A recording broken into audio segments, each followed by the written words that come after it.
एक मित्र ने पूछा है, पिछली बार आपने चींटी के रेंगने पर इंद्रियों के द्वार बंद करने की विधि पर बात की थी। मुझे लगता है कि किसी खतरे के क्षण में या किसी एडवेंचरस गेम में भी इस प्रयोग को किया जा सकता है। कृपया मार्गदर्शन करें।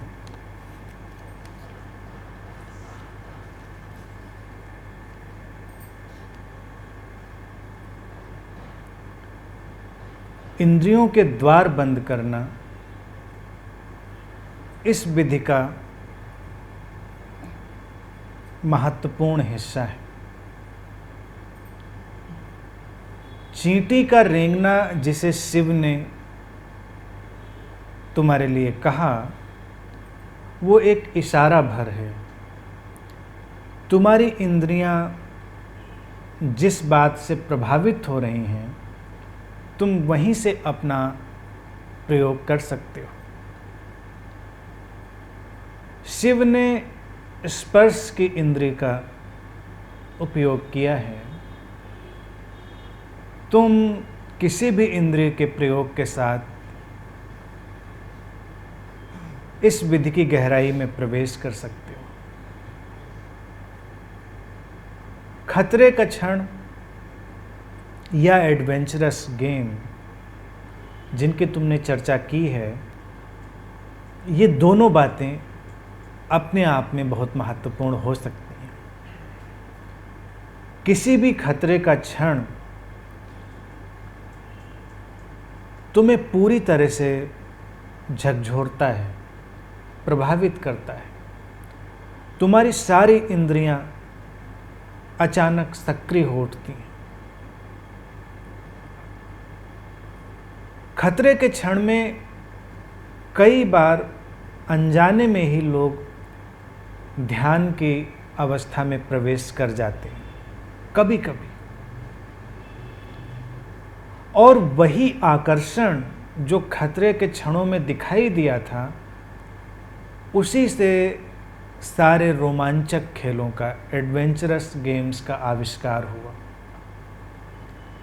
क्यों व्यक्ति अपनी जान हथेली पर रख के किसी खेल में उतरना चाहेगा?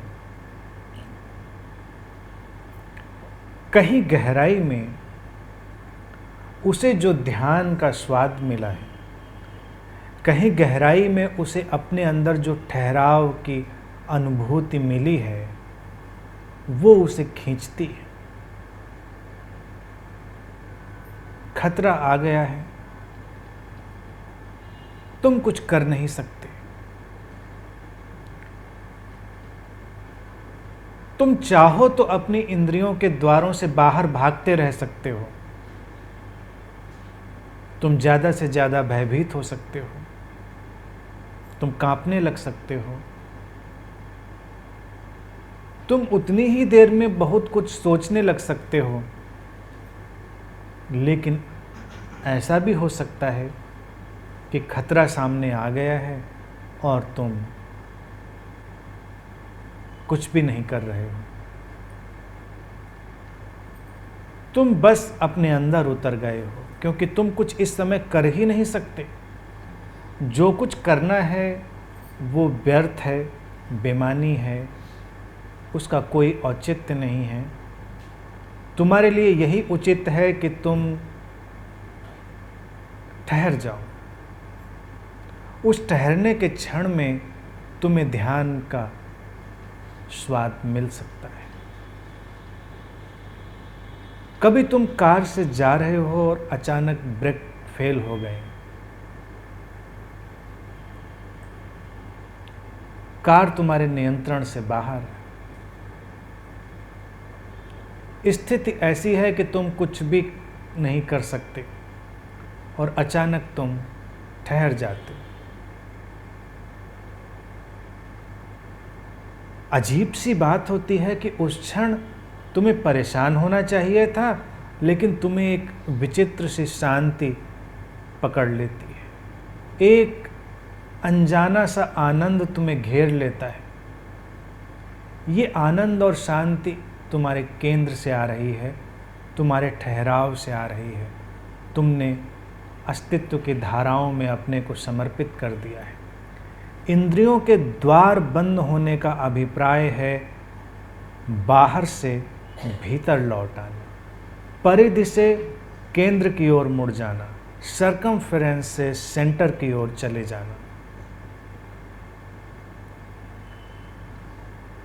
घबराहट में कई बार लोग इसे पकड़ नहीं पाते, लेकिन कई मित्रों ने मुझे बताया कि वो ऐसा अनुभव कर पाए और उस अनुभव ने उनके जीवन को आमूल चूल रूप से बदल दिया।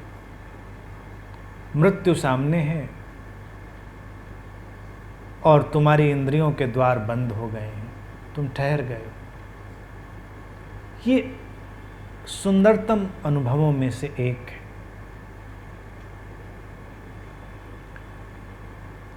एडवेंचरस गेम्स की जिनकी तुमने बात की है, उनमें भी खेलों का जो ढांचा है, जो उनका स्ट्रक्चर है, वो यही है। अचानक एकदम से तुम्हारे सामने कुछ घटता है, खतरा है,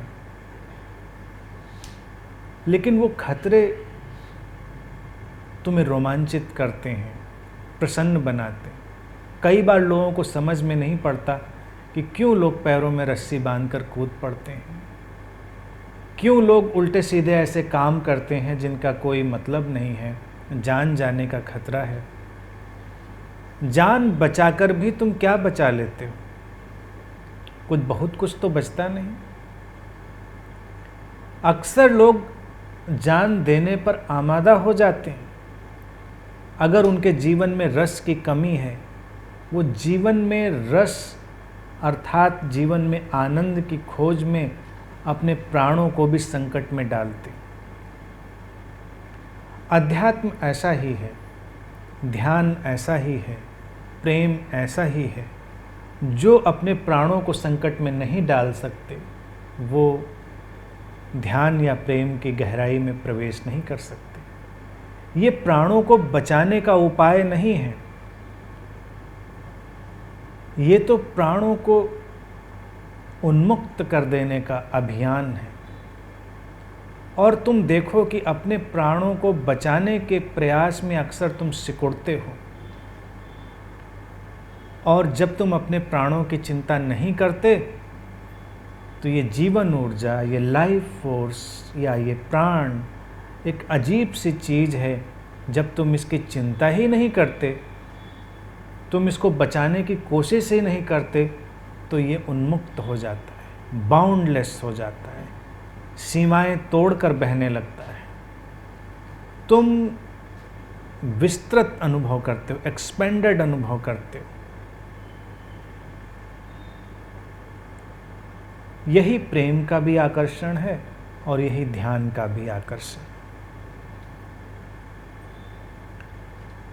इसमें वो लोग कभी जा नहीं पाते जो कंजूसी से चलते हैं, बहुत सोच समझ कर चलते हैं, बड़ी गणित लगा कर चलते हैं, तो वो ज़्यादा गहराई में जा भी नहीं पाते। मुझे याद आता है जॉर्ज गुरजेफ आधुनिक समय के महान संबुद्ध सद्गुरुओं में से एक हुए। रूस से आते थे। उनके रंग ढंग विचित्र थे। अजीब सी चीज़ें वो किया करते थे अपने साधकों के लिए। इस विधि का जो प्रैक्टिकल डिस्प्ले था, प्रायोगिक प्रदर्शन था, उसको अनेक अनेक रूपों में गुरजेफ ने सामने रखा। कभी कभी वो अपनी कार में कई लोगों को बिठा लेते थे और ड्राइव पे निकलते थे, और फिर ऐसी बेतरतीब गाड़ी दौड़ाते थे कि बैठने वाले घबरा उठते थे। अब गाड़ी में कोई जान देने के लिए तो बैठा नहीं है। और वो शख्स इतना विचित्र था कि डराता ही नहीं था, कभी कभी तो सच में गाड़ी को लड़ा देते थे। और ऐसा नहीं था कि कुछ होता नहीं था, कई बार लोगों के हाथ पैर भी टूटे। ये नहीं समझना कि गुरु हैं, खेल कर रहे हैं, आखिर में बचा लेंगे। गुरुओं से ऐसी उम्मीद मत लगाना। अगर उनको हाथ पैर तोड़ने हैं तो तोड़ने हैं। कौन जाने कि हाथ पैर टूटकर ही तुम किसी अनुभव की तरफ, किसी गहराई की तरफ बढ़ने वाले हो। एक तो गुरुजीएफ की प्रेजेंस, ट्रेमेंडस, इमेंस प्रेजेंस। संबुद्ध सद्गुरु तो उपस्थिति होते हैं, प्रेजेंस होते हैं। और आज के वक्त में भी जो सबसे ज़्यादा नीडेड, सबसे ज़्यादा आवश्यक चीज़ है, न विचार, न शब्द, न दर्शन, उपस्थिति, प्रेजेंस। शब्द सबके पास हो सकते हैं, प्रेजेंस अपने आप में चमत्कारिक होती है। उस प्रेजेंस के चारों तरफ अगर कुछ घटता है तो उसके मायने बदल सकते हैं, उसके अर्थ बदल सकते हैं। वहाँ पर इंद्रियां अलग ढंग से काम करने लगती हैं। इंद्रियों के द्वार बाहर दौड़ने के बजाय भीतर की तरफ तुम्हें ले जा सकते हैं। तो गुरुजीएफ की प्रेजेंस, और कार टकरा गई है, लोग चोट खा गए हैं, और वो कहता है कि बस भीतर मुड़ जाओ।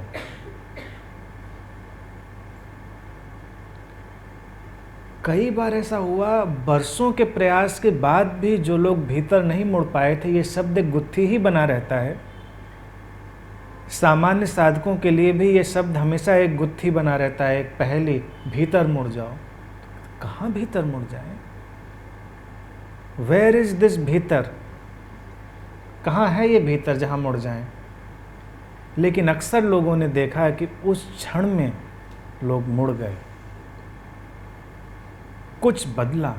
इंद्रियां जो बाहर की तरफ ले जा रही थीं, वही उस शक्ति को, उस ऊर्जा को भीतर ले गईं और लोग रूपांतरित हुए। गुरुजीएफ ने इसी विधि को ध्यान में रखते हुए एक ध्यान विधि आविष्कार की थी, स्टॉप एक्सरसाइज। वो उसे कहते थे स्टॉप एक्सरसाइज। और कुछ भी कराते थे, जैसे हम महामंत्र ध्यान में जिब्रिश का प्रयोग कर रहे हैं तो वो नृत्य हो सकता था, उछलना कूदना हो सकता था, कुछ भी हो सकता था। और किसी भी क्षण गुरुजीएफ स्टॉप कह देते थे। व्यक्ति किसी भी स्थिति में हो, उसको रुक जाना होता था। हो सकता है वो गिर जाए, हो सकता है कुछ भी हो, तुम कई बार ऐसी भंगिमा में हो सकते हो। उसके यहाँ ये स्ट्रिक्ट रूल था कि जब गुरुजीएफ की स्टॉप आएगी तब कुछ नहीं करना है, अन्यथा हम अपने को व्यवस्थित कर सकते हैं, अपने को एडजस्ट कर सकते हैं। ऐसी आड़ी तिरछी अवस्था में हो सकते हैं कि गिरना तय है, तो हम अपने को व्यवस्थित करके रोकेंगे। लेकिन गुरुजीएफ इतना चालाक गुरु था, जो बहुत चालाक गुरु हुए उनमें से वो एक था। ऐसी उसकी बाज की निगाह रहती थी कि वो देखता रहता था किसने अपने को एडजस्ट किया, किसने नहीं। जिसने एडजस्ट किया वो आश्रम से बाहर। अब तुम लोग देखो हमारे यहाँ कितनी स्वतंत्रता है। और उसमें भी कई लोगों को चोटें लगी, लेकिन लोग गहराई में प्रवेश किए और इसी व्यवस्था से एक ऐसा नर्तक निकला पिछली शताब्दी में, निजिंस्की। निजिंस्की का नृत्य अपने आप में अद्भुत माना गया। वो गुरुजीएफ के कुछ चुनिंदा शिष्यों में से था। और कहते हैं निजिंस्की नृत्य करते करते करते करते अचानक कभी छलांग ले लेता था, और इतनी ऊंची छलांग ले लेता था कि जितनी सामान्य व्यक्ति के लिए संभव नहीं। लेकिन जो हैरान करने की बात थी वो ये थी कि निजिस्की नीचे आता था, ऐसे जैसे ग्रेविटेशनल फोर्स ने उसके ऊपर काम करना बंद कर दिया। एक पत्ते की तरह तैरता हुआ, धीरे धीरे गिरता हुआ। तुम उछलो, धड़ाम से नीचे आ जाओगे। निजिस्की धीरे धीरे नीचे आता था। उससे इसका राज पूछा गया। इस पर कई वैज्ञानिकों की निगाह भी पड़ी। निजिस्की कहता था, मुझे नहीं पता कैसे होता है, क्यों होता है, मुझे नहीं पता। बस एक क्षण आता है जब मैं कहीं भी बाहर दौड़ नहीं रहा होता हूँ। जब मैं नृत्य प्रारंभ करता हूँ तो ऑडियंस होता है, मैं होता हूँ, नृत्य करने वाला होता हूँ। एक क्षण ऐसा आता है, ना कोई ऑडियंस रह जाती, ना मैं नृत्य करने वाला रह जाता। उस क्षण कुछ होता है, तभी शायद छलांग लगती होगी, तभी शायद ऐसा होता होगा, मुझे नहीं पता।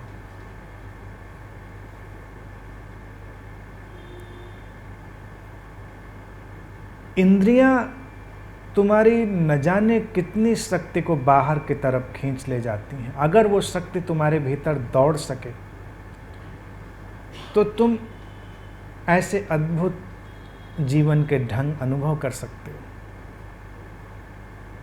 लेकिन हम ईमानदारी नहीं बरतते। हम अपने को व्यवस्थित कर लेते और फिर खतरे, अचानक हुई घटनाएं, एडवेंचरस गेम, यही क्यों? तुम्हें पकड़ गया कोई भी भाव, क्रोध का, घृणा का, काम का, ईर्ष्या का, कोई भी भाव जो अचानक तुम्हें पकड़ गया है, तुम उस पर भी इस प्रयोग को कर सकते हो। तुमको कोई भी भाव पकड़ता है तो तुम तुरंत दौड़ने लगते हो, तुम तर्क बिठाने लगते हो, तुम अपने अंदर एक व्यवस्था निर्मित करने लगते हो कि ये क्यों है। प्रायः तो तुम तर्क निर्मित कर लेते हो कि ये ठीक ही है। शायद ही कोई ऐसा व्यक्ति हो, अगर उसे ये दिखाया जाए कि ईर्ष्या ने पकड़ लिया है, क्रोध ने पकड़ लिया है, तो वो ये जाने कि हाँ, कुछ ऐसा हुआ है जो उसके स्वास्थ्य के लिए हितकर नहीं है और इसका जिम्मेदार वो स्वयं है। सामान्यतया व्यक्ति को यही लगता है कि इसके लिए तो कोई दूसरा जिम्मेदार है, ये ठीक है, इसमें ऐसा ही हो सकता था। तो सारे तर्कों के साथ उसकी इंद्रियां खुली बनी रहती, वो बाहर भागता रहता। अगर एक बार उसको ये लगे कि नहीं, मैं ही जिम्मेदार, और वो आंख बंद करके बैठ जाए, अपने अंदर उठती हुई ऊर्जा की तरंगों को, उसकी रिपल्स को महसूस करना प्रारंभ करे, तो वही इंद्रियां अपने द्वार बंद करके, द्वार बंद करने का अर्थ है अपनी ऊर्जा को इन्वर्ट कर लेना, अंतर्मुखी कर लेना, अंदर की तरफ ले जाना।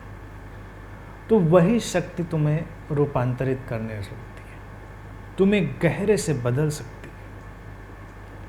तुम किसी भाव के साथ भी इसका प्रयोग कर सकते हो। इस ध्यान प्रयोग के अनेकों तल हो सकते हैं, तुम उनको खोजते रह सकते हो। मैंने तुमसे हमेशा कहा है कि विज्ञान भैरव तंत्र की 112 विधियां जो शिव ने देवी के साथ बांटी, वो आधारभूत विधियां हैं, फंडामेंटल डिवाइसेस हैं। आज भी जितनी विधियां बनाई जा रही हैं, आविष्कार की जा रही हैं, भविष्य में भी कोई किसी विधि का निर्माण करेगा, उसका आधार विज्ञान भैरव तंत्र की इन विधियों में ही होगा। इसलिए अनगिनत रूप हो सकते हैं, एक विधि के अनेकों अनेक ढंग हो सकते हैं। तुम अपने आप उन्हें खोज सकते हो, उन पर प्रयोग कर सकते हो। बस उसकी आत्मा को समझ लो, उसके एसेंस को समझ लो, उसके सार को जान लो कि विधि क्या कह रही है। फिर तो कुछ भी उपाय काम कर जाएगा। पहले तो तुमको ये जान लेना है कि ये विधि किस दिशा में इशारा कर रही है। बस फिर तो उपाय तुम ढूंढ सकते हो।